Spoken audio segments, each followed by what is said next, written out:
얼마 전에 아무도 원하지 않는 배가 그 바닷가에 둥둥 떠 있었습니다. 그 배의 이름은 펠리카노입니다. 1986년도에 있었던 사건인데 공해상을 이렇게 떠돌아다녔지만 어느 나라에서도 그 배를 받아주지 않았습니다. 뭐 일본도 스리랑카도 네덜란드도 도미니카 공화국도 어떤 나라도 그 배를 받아주지 않았습니다. 왜 그 배를 받아주지 않았을까요? 그러면 그 배에 문제가 있었을까요? 그 배는 뭐 새로운 배는 아니지만 항해하거나 또 운행을 하는데 전혀 문제가 있는 배는 아니었습니다. 상태가 나쁘지도 않았습니다. 그럼 선장에 문제가 있었을까요? 선장도 어떤 문제가 있는 사람이 아니었습니다. 선주도 문제가 있는 사람이 아니었습니다. 세금도 꼬박꼬박 냈고 전혀 문제가 없었습니다. 그럼 선원에 문제가 있었을까요? 아니요. 선원들도 굉장히 성실한 선원들이었고 1등 그 선원들이 그곳에 있었습니다. 근데 문제는 어디 있었냐면 그 배 안에 있는 쓰레기에 있었습니다. 그 배 안에 쓰레기를 굉장히 많이 실었습니다. 그 쓰레기가 얼마큼 됐냐면 15,000톤이나 됐다고 합니다. 여러분 15,000톤이면 엄청난 양입니다.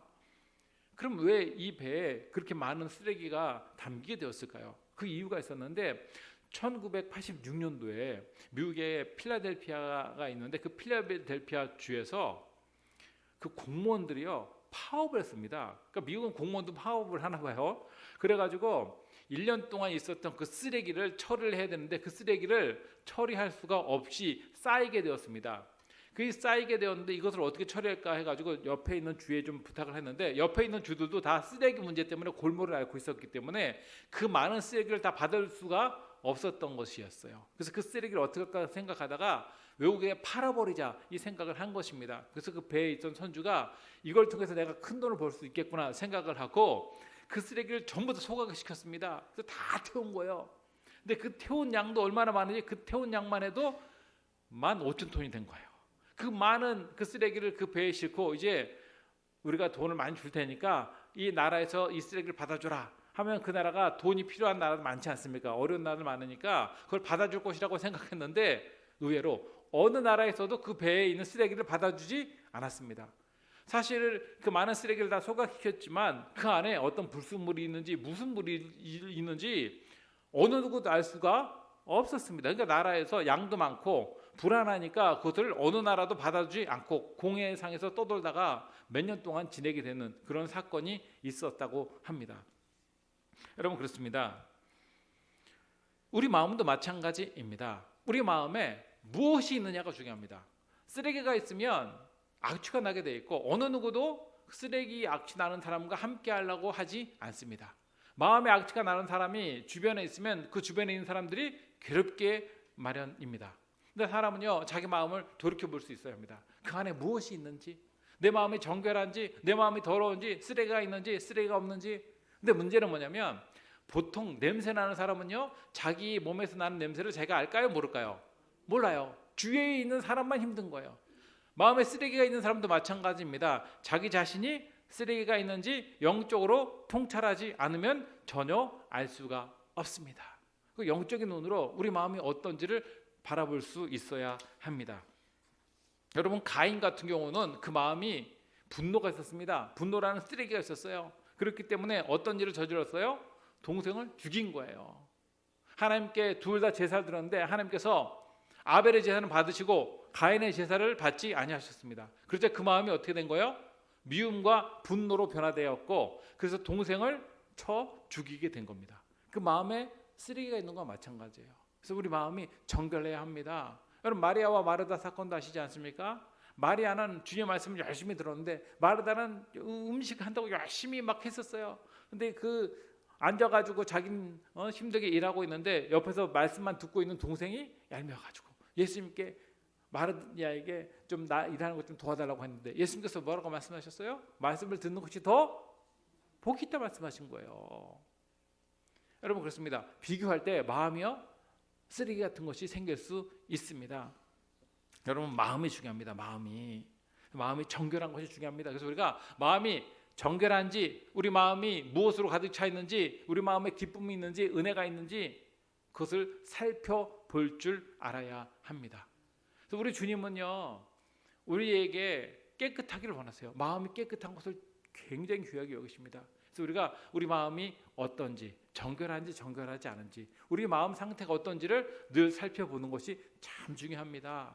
오늘 성경 말씀 보면 너의 마음 어떤 마음을 품으라고 얘기하고 있어요? 예수의 마음을 품으라 말씀하고 있습니다. 우리가 깨끗해지려면 예수 그리스도의 마음을 품어야 합니다. 자, 우리 5절 말씀 함께 읽어보도록 하겠습니다. 너희 안에 이 마음을 품으라 곧 예수 마음. 아멘. 그렇습니다. 그리스도 예수의 마음을 품는 거, 이게 참 중요합니다. 우리 예수님은요, 마음이 온유하고 겸손한 분이셨습니다. 정결한 분이셨습니다. 예수님께서 정결하시고 온유하고 겸손하기 때문에 우리도 온유하고 겸손한 마음을 품어야 합니다. 그럴 때 우리가 생명력 있는 믿음 생활을 할 수 있습니다. 아담은요, 겸손하지 않았습니다. 하나님께서 아담을 얼마나 존귀하게 창조하셨습니까? 하나님의 형상으로 그를 창조하시고 생기를 부어 넣어주셔서 그가 생명이 되게 하셨습니다.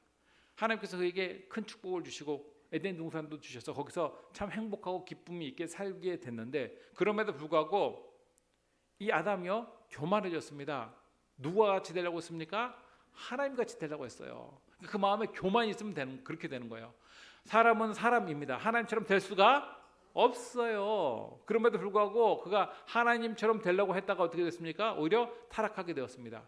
그때부터 죄가 들어오게 되었고 고통이 있었고 아픔이 있었고 사망의 그늘 안에 인생이 놓이게 된 거예요. 아담이 만약에 선악과를 따먹지 않았으면 우리 힘들게 안 살아요. 우리가 하나님처럼 되려고 하지 않았으면 우리가 낙원에서 얼마나 기쁘게 살았겠습니까? 병도 없고 아픔도 없고 슬픔도 없고 땀 흘려 열심히 일하지 않아도 행복을 누리며 살 수 있게 됐는데, 교만이 아담과 우리를 이렇게 고통스럽게 했다는 것을 우리가 알 수 있습니다. 예전에 보면 아수르라는 나라가 있었습니다. 역사적으로 보면 성경에도 나와 있지만 아수르가 굉장히 큰 강대국이었습니다. 경제, 정치, 문화 모든 분야에 있어서 그 당시에 세계를 주름잡던 나라가 아수르였습니다. 또 4대 강이라고 하는 티그리스 강이 아수르에 있었기 때문에 그 젖줄이 아수르에 있어서 아수르가 굉장히 풍요를 누리고 강대하게 잘 살 수 있게 되었습니다. 성경에 보면 이 아수르를 뭐라고 표현했는지 우리 에스겔서 31장 3절 말씀 함께 읽어보도록 하겠습니다. 볼지어다 아수르 사람은 가지가 아름답고 그늘은 숲의 그늘과 같으며 키가 크고 꼭대기가 구름에 닿는 레바논 백향목이었느니라. 아멘. 그렇습니다. 옛날에 나무 중에 가장 존귀한 나무를 레바논의 백향목이라고 했는데, 백향목처럼 존귀한 나라가 아수라는 거예요. 키도 크고 풍성하고 가지도 강력하고 얼마나 컸는지 그 꼭대기가 구름에 닿을 정도로 쭉쭉쭉 뻗어 나갔어요. 그 나라가, 그 세계를 지배했던 강력한 나라가 아수르였습니다. 정말 해가 지지 않는 나라라고 할 수 있을 만큼 많은 나라들이 아수르의 밑에서 보호를 받고 있었고 또 아수르에게 대적할 수 있는 나라가 없었습니다. 이렇게 아름답고 그렇게 힘 있고 능력 있는 그런 나라였는데 아수르가 착각한 것이 있어요. 제가 잘나가지고 이렇게 힘 있고 강력하고 아름답다고 생각했는데 실제로 아수르가 그렇게 잘 될 수 있도록 힘과 아름다움과 능력을 주신 분이 누구십니까? 하나님이에요. 하나님을 잃어버렸어요, 그들이. 그래서 자기 혼자 자기가 잘나서 잘났다고 생각을 했는데, 여러분, 하나님께서 그렇게 힘있고 능하게 하지 아니하시면 그 나라가 잘 될 수가 없습니다. 이방 나라라고 할지라도 하나님께서 어느 나라든지 하나님께서 다스리게 돼 있습니다. 이렇게 그들이 교만해서 우쭐했습니다. 기고만장했습니다. 그래서 하나님께서 그를 어떻게 했어요? 치셨어요. 에스겔서 31장 10절에서 11절 말씀 함께 읽어보도록 하겠습니다. 그러므로 주 여호와께서 이같이 말씀하셨느니라. 그의 키가 크고 꼭대기가 구름에 다 높이 솟았으므로 마음이 교만하였은즉 내가 여러 나라의 능한 자의 손에 넘겨줄지라. 그가 임의로 대우할 것은 내가 그의 악으로 말미암아 쫓아내었습니다. 아멘. 그렇습니다. 그들이 마음이 어떻게 되는 거예요? 교만해졌다는 거예요. 그러니까 하나님께서 그를 치신다 말씀하셨어요.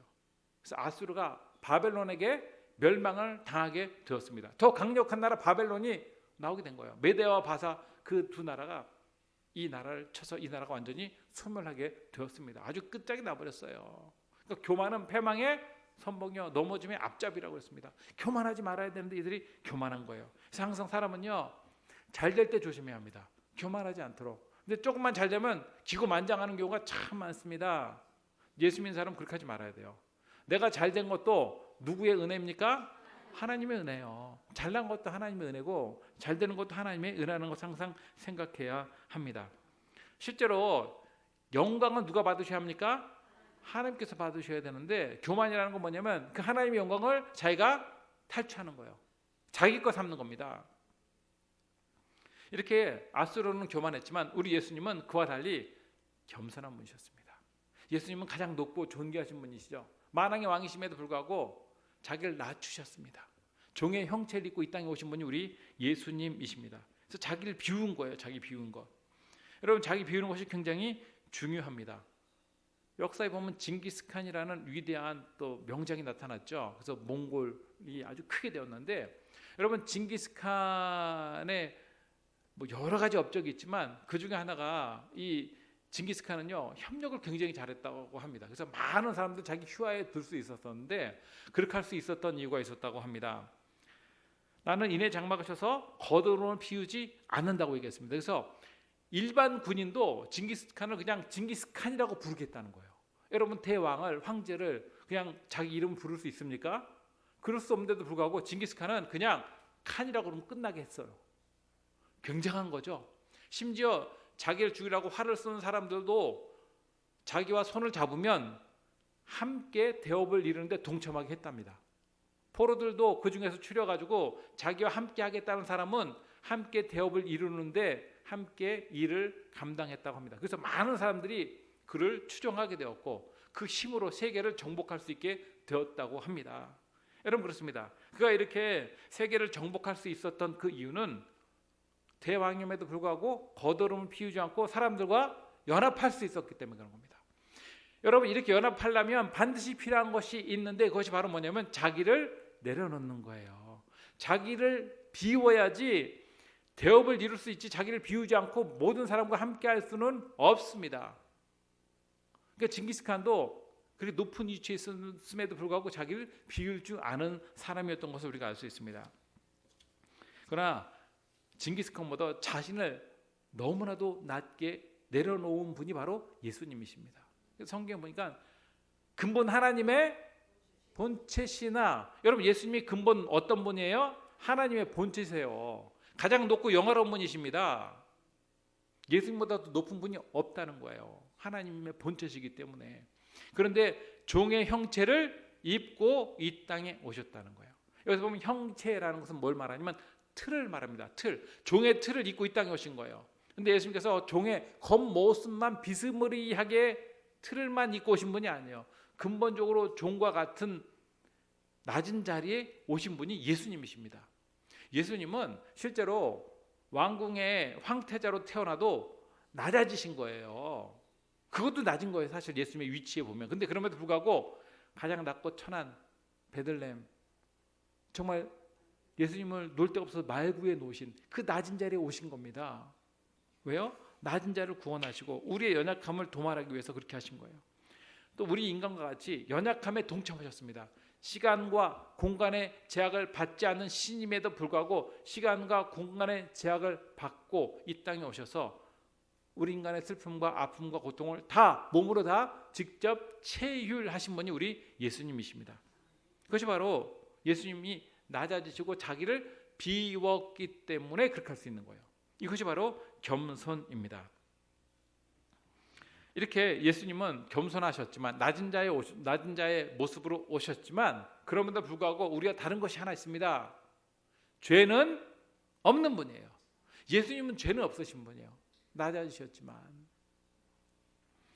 강주민 목사님이라는 분이 계신데 그분이 쓴 책 중에 뿌리 깊은 영성이라는 책이 있습니다. 그 책을 제가 읽어봤는데 거기 그 얘기를 하더라고요. 비움이 영성의 시작이다.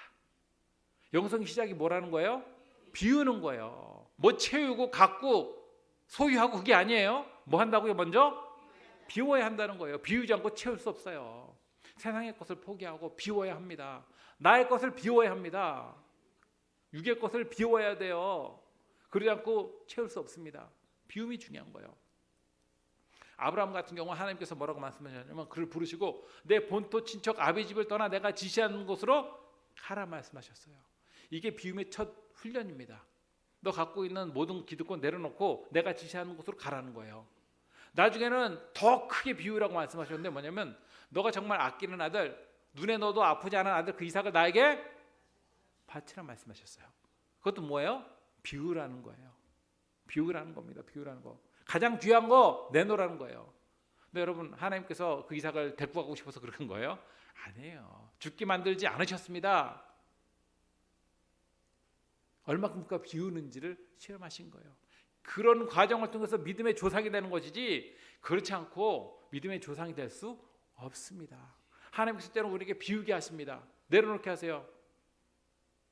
영적으로 얻은 사람은 뭐라고 그래요? 어떻게 하나님이 그럴 수 있냐고. 예수 믿어도 소용없다고 그러고. 여러분 우리가 예수 왜 믿습니까? 부경화 누리려고 이 땅에서? 그 잘못 온 거예요. 그거는.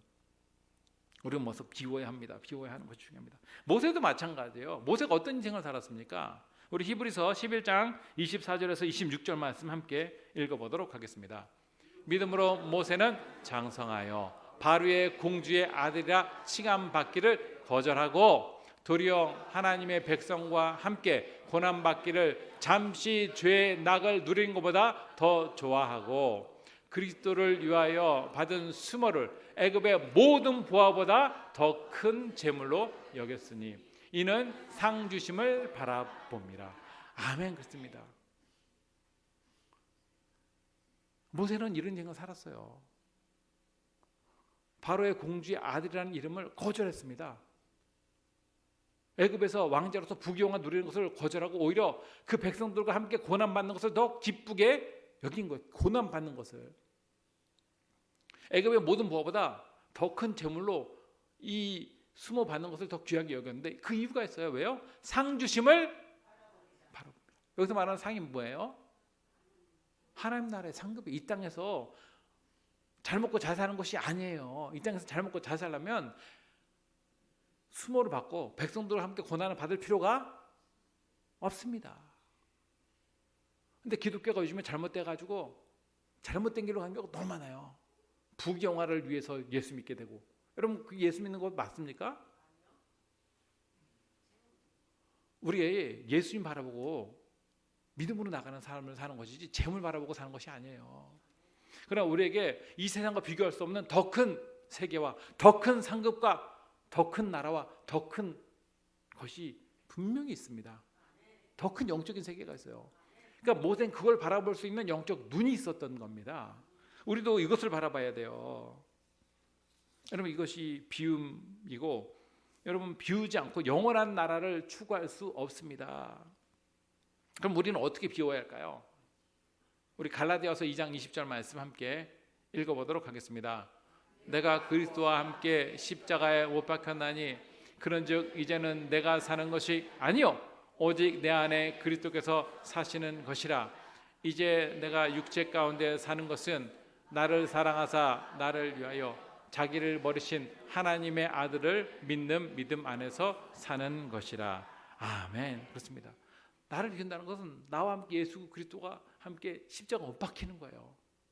이제 내가 사는 것이 아니라 내 안에 누가 사는 겁니까? 예수님이 사는 거예요. 내가 비워졌기 때문에 내 안에 내가 사는 것이 아니고 예수님이 살아야 돼요. 근데 자기가 아직도 살아가지고 역사하지 않도록 우리가 항상 우리를 살펴봐야 돼요. 예수를 믿는 믿음 안에 사는 거예요. 믿음 안에 사는 것. 그게 자기를 비우는 겁니다. 예수 믿으면 믿을수록 내 안에 예수님이 살아 계셔야 되는데 예수님을 찾아볼 수 없다 이 사람에게. 이거 무슨 문제일까요? 그거는. 그러니까 우리 예수님을 닮아야 합니다. 내 안에 예수님이 있는지 내 안에 원망과 불평과 분노가 있는지 우리가 살펴봐야 합니다. 그게 뭡니까? 내 안에 쓰레기가 있는지 주님이 계신지 우리가 살펴봐야 돼요. 그럴 때 우리가 낯을 줄 수 있고 교만하지 않고 이 빌립보 교회처럼 허영과 다툼이 일어나지 않아요. 빌립보 교회 문제가 뭐였어요? 서로가 다툼이었어요. 분열되고 서로. 그들이 이렇게 다툼이 일어나고 분열되는 이유는 딱 하나입니다. 그 안에 예수님이 없는 거예요. 예수님의 마음이 없기 때문에 그런 거예요. 아마 이 교회도 따지는 사람 많았을 것 같아요. 아마. 근데 여러분, 따지는 것으로 교회가 하나 될 수 있을까요? 그럴 수 없어요. 예수의 마음을 품지 않고는 하나 될 수 없습니다. 주의 마음을 품어야 돼요. 근데 교회 안에 예수 믿는 사람이 주님의 마음은 전혀 없다. 이거는 참으로 부끄러운 겁니다. 예수님은 스스로 낮추시고 자기를 비우시고 죽기까지 또 주의 말씀에 순종했습니다. 예수님은 순종의 모델이에요.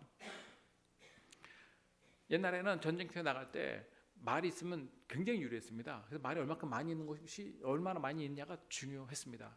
무기 아주 중요한 것이 말이었기 때문에.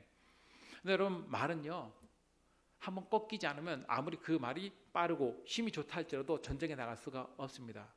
말이 굉장히 거셉니다. 근데 그 말이 길들어야 되는 거예요. 한마디로 말해서. 그러기 위해서는 자기를 비워야 합니다. 그래서 한번 비우고 길들어지고 꺾이면 말이 굉장히 용맹스럽게 변화될 수 있어요. 그래야 활이 날아오고 총이 날아오고 창검이와 아무리 여기저기서 날아와도 뚫고 나갈 수 있지. 그렇지 않으면 말이요, 뒷걸음칩니다. 전쟁에 나갈 수가 없습니다. 우리도 마찬가지예요. 우리가 뒷걸음치지 않으려면 우리를 내려놓고 예수 그리스도로 무장해야 돼요.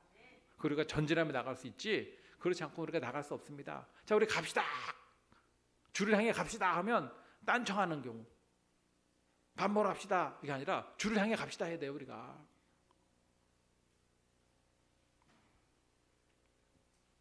여러분, 주가 쓰시겠다 하라 했을 때 그 쓰임 받은 나귀가 얼마나 복이 있습니까? 그러기 위해서 우리가 자신을 비워야 합니다.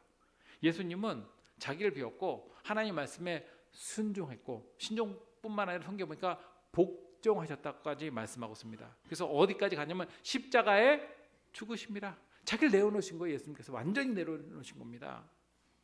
그만큼 완전히 죽기까지 복종하셨고 낮아지신 분이 우리 예수님이십니다. 실제로 이 십자가는 고통과 아픔의 상징이었고, 로마 사람들에게는 이것이 굉장히 수치스러운 것이었고, 또 헬라 사람들에게는 굉장히 어리석은 것이 십자가였습니다. 그러나 이 십자가는 우리에게 능력이요, 구원이요, 하나님의 지혜입니다. 그래서 우리가 십자가의 능력과 은혜를 알아야 돼요. 사실 예수님은 십자가 지으실 이유가 없어요. 왜요? 죄가 없기 때문에. 그럼 왜 십자가를 졌습니까? 우리 때문에 그런 거예요. 이사야서 53장 6절 말씀 우리 함께 읽어보도록 하겠습니다. 우리는 다 양 같아서 그릇 행하여 각기 제 길로 갔거늘 여호와께서는 우리 모두의 죄악을 그에게 담당시키셨도다. 아멘. 겠습니다. 여호와 하나님께서 우리의 모든 죄악을 예수님께 담당시키신 거예요. 그러니까 예수님은 자신의 죄 때문에 십자가에 달리신 것이 아닙니다. 십자가에 달려 죽은 사람이 많지만 그들은 다 자기의 흉악한 죄 때문에 십자가에 달려 죽었지만, 예수님은 자신의 죄 때문이 아니라 우리 죄 때문에 십자가에 달려 돌아가 죽으신 거예요. 우리를 살리기 위해서. 이렇게 낮아지시고 이렇게 자기를 완전히 비우신 예수님을 하나님께서 어떻게 하셨을까요? 오늘 성경 보니까 다시 살리시고 지극히 높이셨습니다. 높이셨다. 심지어 예수님을 만입이 다 주로 시인하게 하였습니다. 그래서 말하는 주는 보통 뭐 주인 아니면 뭐 선생님 뭐 이렇게 부를 수도 있지만, 그런 용어로도 주를 쓰는 경우도 있었지만, 여기서 말하는 주는 그런 주가 아닙니다. 여호와 하나님, 야훼 하나님을 주로 섬긴다고 할 때 그 주를 얘기하는 거예요. 그러니까 예수님을 주로 섬기게, 하나님처럼 섬기게 한 거예요. 사실 예수님 자체가 하나님의 근본, 하나님의 본체십니다. 하나님이세요. 성자 하나님, 성자 하나님이세요. 근데도 불구하고 우리를 위해서 낮아지신 분이 우리 예수님이라는 것을 우리가 알 수 있습니다. 또한 성경 보니까 모든 무릎이 예수의 이름 앞에 무릎을 꿇게 하셨다 말씀하고 있어요. 모든 무릎이. 그러니까 하늘에 있는 자와 땅에 있는 자와 땅 아래에 있는 자까지도 예수님께 무릎을 꿇게 하셨어요. 하늘에 있는 자가 누굴까요? 누구냐면 구원받은 자들, 천사들, 그런 자들도 구원받은 모든 자도 누구에게 무릎을 꿇습니까? 예수님께 무릎 꿇는 거예요. 땅에 있는 자는 뭐예요? 땅에 살아있는 모든 자들, 우리들 같은 존재를 말하는 거예요. 무릎 꿇게 되는 거예요. 그럼 땅 아래에 있는 자는 누굴까요? 믿지 않는 불신자들과 사탄 마귀들까지도 예수님 앞에 무릎을 꿇게 하시는 거예요. 심지어 예수님을 칼로 찔러 죽인 자들까지도 예수님 앞에 무릎을 꿇게 하시고 주로 시인하게 하시는 거예요.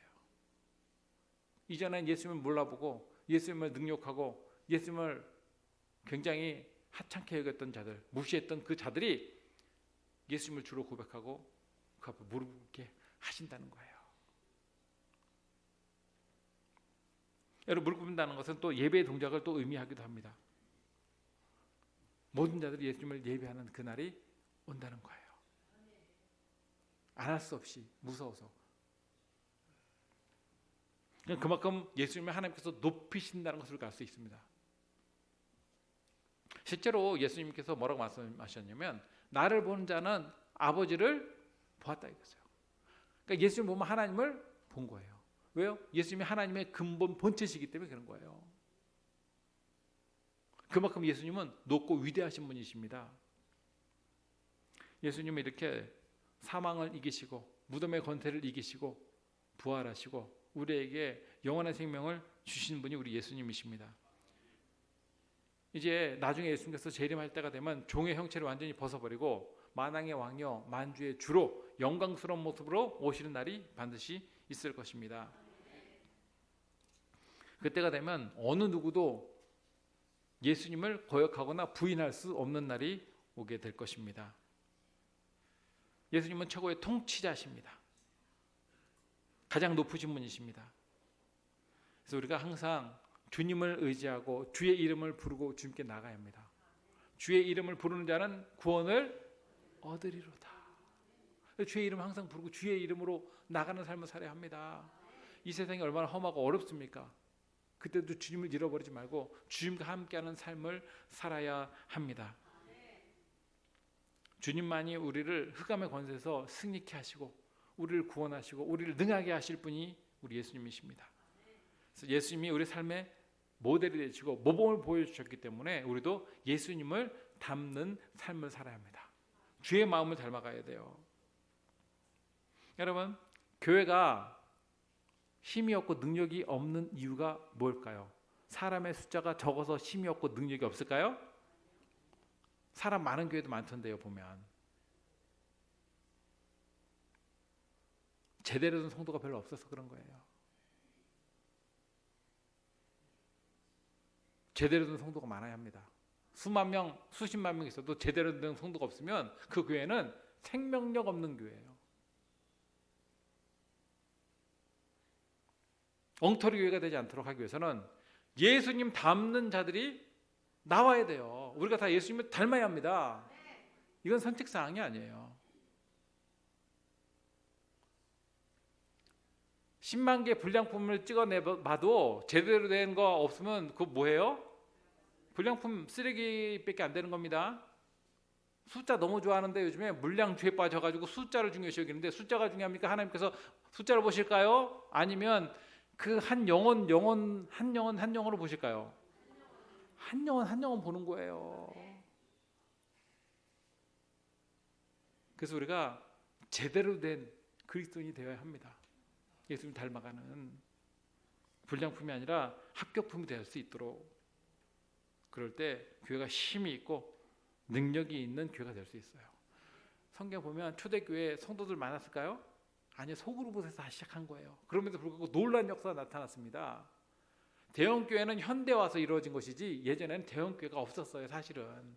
그럼에도 불구하고 얼마나 놀라운 역사가 교회를 통해 나타났는지 모릅니다. 그래서 우리 예수 그리스도를 삶의 모델로 삼고 예수의 마음을 본받는 삶을 살아야 되고 예수님의 향기를 드러내는 삶을 살아야 합니다. 그럴 때 우리를 통해서 하나님의 능력과 역사가 나타나고 하나님께 영광 받으실 줄로 믿고 예수님같이 자기를 비우고 겸손하며 하나님의 말씀에 순종하고 예수 그리스도의 향기를 드러내므로 영혼을 살리고 여러분 삶에 하나님의 능력과 역사가 항상 차고 넘치는 축복이 항상 있기를 주의 이름으로 축원합니다. 우리 말씀을 기억하고 우리